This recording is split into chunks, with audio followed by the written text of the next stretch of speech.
ایک بات اور کرنے لگا ہوں، ذرا سخت ہے، پر چونکہ مضمون ہے تو مضمون بیان کرنا فرض ہے۔ جانوروں کو لڑانا حرام ہے۔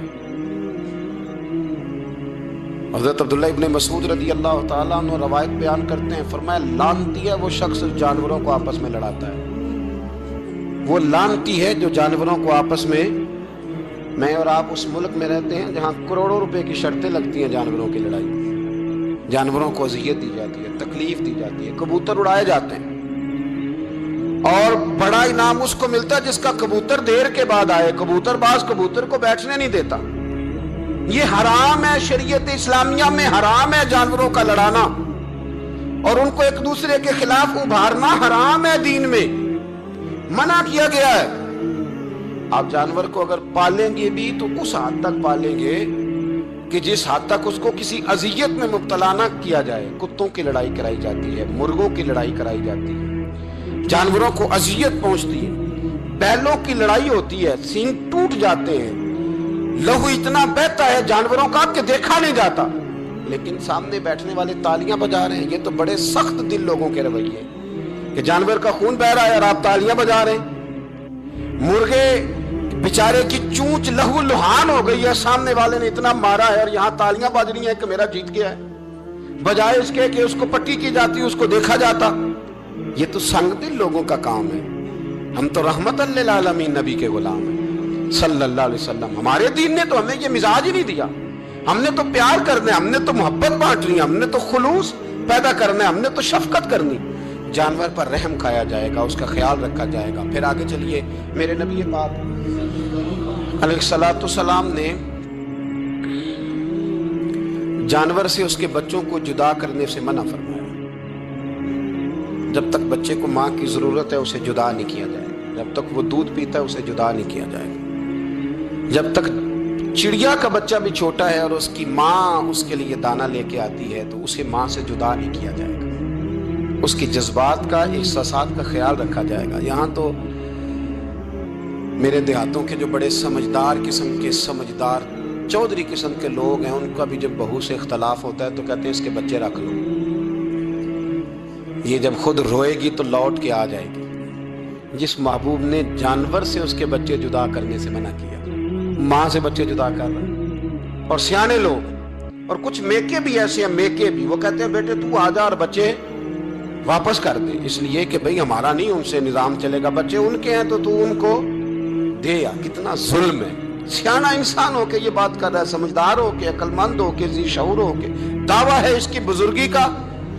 نبی رحمت علیہ السلام کی غلام حضرت ابو ہریرہ رضی اللہ تعالیٰ عنہ فرماتے ہیں، مشکات میں موجود ہے، فرمایا کہ چڑیا آئی اور آ کے میرے نبی کے کندھوں پہ بیٹھ گئی۔ جانے اس چڑیا نے کیا کہا کہ محبوب کی آنکھوں میں آنسو آ گئے، حضور روئے اور فٹافٹ حضور اٹھے، فرمایا کون اس کے بچے اٹھا کے لایا ہے؟